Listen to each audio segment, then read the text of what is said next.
ပြီးခဲ့တဲ့2025ခုနှစ်အတွင်းမှာအမျိုးသမီးများစုရှင်ထဲမှာတနုံနှုံနဲ့လောင်ခဲ့ရတဲ့အိမ်တော်ရေးစကား၅ခုကိုညှို့ပေးသွားမှာဖြစ်ပါတယ်။အားလုံးကဇလန်းစကွက်ပြောစရာမလိုအောင်ကောင်းတာမလို့ကဲစလိုက်ကြအောင်။ Number 5 Anti Elbow Tidat Manikat Dangan Arat 2025နာမည်ကျော်အမျိုးသမီးဒရိုက်တာတူဖြစ်တဲ့ဟာထရာဒယန်ရာတူရဲ့လက်ရတဲ့ဖြစ်ပြီးလူမှုကွန်ရက်နဲ့ရုပ်ရှင်ချစ်ပေးသက်တွေကြားမှာမထွက်ခင်ကတည်းကနာမည်ကြီးနေတဲ့ဇာတ်ကားဖြစ်ပါတယ်။ဒီဇာတ်ကားလေးမြည်ရဲ့အဓိပ္ပာယ်ကတော့မမေတာဖေဖေကိုလက်မထပ်ဖြစ်ခဲ့ရင်ဆိုတဲ့အဓိပ္ပာယ်ပဲဖြစ်ပါတယ်။ဒီမေးခွန်းရဲ့အဖြေနဲ့အကြောင်းရင်းကိုတော့ဇလန်ထဲမှာရှုစားကြရမှာဖြစ်ပါတယ်။မျက်ရည်ချူတဲ့အခန်းတွေမပါဘဲရင်နှင်းစရာတွေကြည်နူးစရာတွေနှွေးထွေးမှုအပြည့်နဲ့ခံစားကြည့်ရှုရမယ့်မေတ္တာဖွဲ့ကားလေးဖြစ်ပါတယ်။ဇလန်ချင်းလေးကတော့သမီး3ဦးမြေး2ဦးနဲ့တက်လက်ပိုင်းလင်မယား2ယောက်တို့ရဲ့နှွေးထွေးတဲ့မိသားစုလေးကိုပုံဖော်ထားတာဖြစ်ပါတယ်။နှွေးထွေးတယ်လို့ထင်ရပေမဲ့တကယ်လက်တွေ့မှာတော့အကျွေးပက်လဲဝိုင်းနေပြီးယောက်ျားကလည်းမိသားစုနဲ့ဇနီးဖြစ်သူကိုတစ်ချက်မှမငဲ့ပဲထင်ရဆိုင်လာပါတော့တယ်။တိန်လုံးရဲ့အလုပ်တွေကိုရောစီးပွားရေးကိုပါမိခင်ဖြစ်သူကဦးစီးလာရတဲ့အပြင်မိသားစုတွင်အဆိုင်ခဲကိုစီပေါက်ခွဲထွက်လာတဲ့အခါမှာတော့ဘာတွေဆက်ဖြစ်မလဲဆိုတာကိုစိတ်ဝင်စားဖွယ်ကြည့်ရှုရမယ့်ဇာတ်ကားကောင်းလေးဖြစ်ပါတယ်။ Number 4 Die My Left 20252025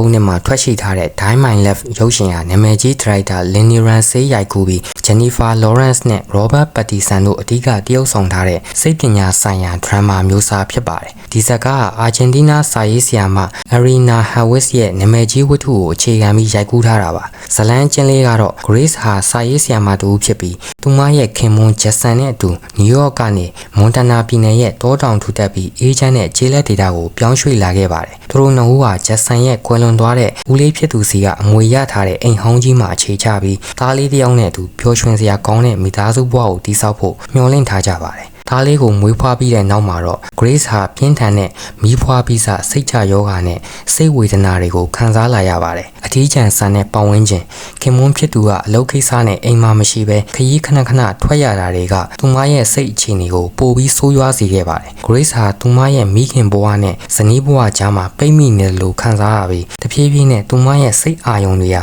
လက်တွေ့လောကနဲ့ကင်းကွာလာပါတယ်။အဲဒီနောက်သူမဟာတောရိုင်းတိရစ္ဆာန်တစ်ကောင်လိုပြုတ်မှုလာတဲ့အခါမှာတော့ဘာတွေဆက်ဖြစ်မလဲဆိုတာကိုကြည့်ရှုရမှာဖြစ်ပါတယ်။ Number 3 Norma Andramaturadhan Minantu 20252025ခုနှစ်မှာထွက်ရှိခဲ့တဲ့အင်ဒိုနီးရှားရုပ်ရှင်ဇာတ်ကားတစ်ကားဖြစ်ပြီးလူမှုကွန်ရက်မှာအလွန်နာမည်ကြီးခဲ့တဲ့ဖြစ်ရမှန်ဇလန်းတစ်ပုဒ်ကိုအခြေခံထားတာဖြစ်ပါတယ်။ဇလန်းချင်းလေးကတော့နော်မာဆိုတဲ့အမျိုးသမီးငယ်တူနဲ့သူမရဲ့ချစ်သူကောင်းလေးအီဖန်တို့ဆုံတွေ့ရာနှစ်ရှည်လာများချစ်ကြိုက်ခဲ့ပြီးတဲ့နောက်ခမ်းနားစွာလက်ထပ်ခဲ့ကြပါတယ်။နော်မာကသူမရဲ့ဘဝကိုပျော်ရွှင်စရာအိမ်တော်ရေးတစ်ခုတည်ဆောက်နိုင်တော့မယ်လို့ယုံကြည်ခဲ့ပါတယ်။ဒါပေမဲ့အိမ်တော်ကြပြီးမကြခင်မှာပဲနော်မာကသူ့ယောက်ျားနဲ့သူမရဲ့မိခင်ဖြစ်သူတို့ကြားမှာပုံမှန်မဟုတ်တဲ့ဆက်ဆံရေးတစ်ခုရှိနေတာကိုတန်တရားဝင်လာခဲ့ပါတယ်။အစာပိုင်းမှာတော့သူမကိုသူမအထင်မှားတယ်လို့တွေးခဲ့တော့လေပတ်ဝန်းကျင်ရဲ့ပြောစကားတွေနဲ့အထူးဆန်းတဲ့တက်တွေထောက်ထားတွေကတစစပေါ်လာတဲ့အခါမှာတော့ဘာတွေဆက်ဖြစ်မလဲဆိုတာကိုကြည့်ရှုရမယ့်စကားဖြစ်ပါတယ်။နော်မာအနေနဲ့သူမရဲ့စိတ်တန်ရာတွေကိုဘလို့ကြော်ဖြတ်ခဲ့တယ်လဲလူမှုပတ်ဝန်းကျင်ဝေဖန်မှုတွေကိုဘလို့ရင်ဆိုင်ခဲ့ရတယ်လဲသူမရဲ့ခွင့်ရအတွက်ဘလို့တိုက်ပွဲဝင်တယ်လဲဆိုတာကိုအဓိကထားရိုက်ကူးထားပါတယ်။အထူးသဖြင့်မိသားစုတစ္ဆာဖောက်မှုကြောင့်ဖြစ်ပေါ်လာတဲ့စိတ်ပိုင်းဆိုင်ရာပြိုလဲမှုနဲ့ပြန်လည်နိုးထလာမှုတွေကိုမြင်တွေ့ရမှာဖြစ်ပါတယ်။ Number 2 Latazan Sinta Dosa Luka 2025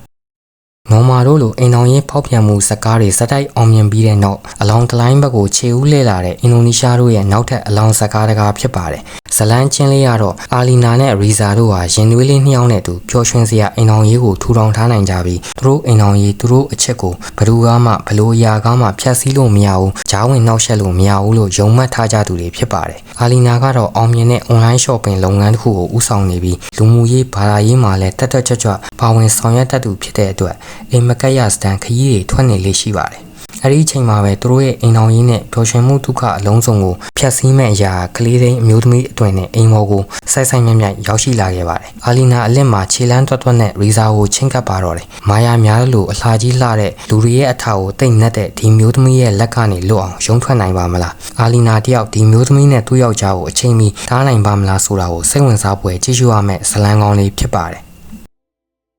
Number 1 HAG 20252025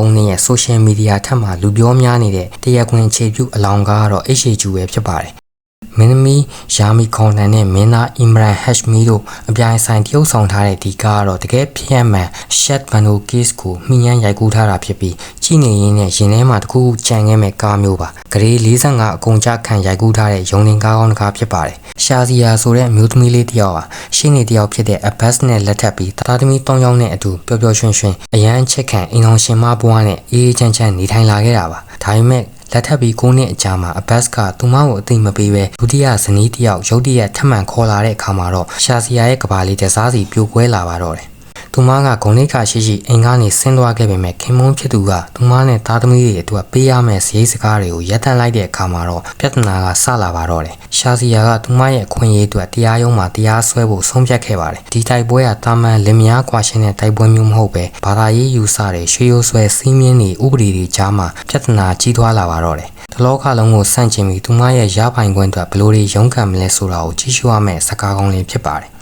အခုကျွန်တော်ညွှန်ပေးထားတဲ့ဇကား၅ခုကတော့အင်အောင်ရေးနဲ့ပတ်သက်ပြီးလောင်ရတာကိုကြိုက်တဲ့ထက်သူတွေကြည့်တဲ့ဇကားကောင်းလေးတွေဖြစ်ပါတယ်။နောက်ဗီဒီယိုတွေမှာနောက်ထပ်ဇကားကောင်းလေးကိုညွှန်ပေးသွားမှာဖြစ်လို့ channel လေးကို subscribe လုပ်ပေးဖို့တောင်းဆိုချင်ပါတယ်။အားပေးကြည့်ရှုကြတဲ့ပရိသတ်တူတယောက်ချင်းစီကိုအထူးပင်ကျေးဇူးတင်ရှိပါတယ်။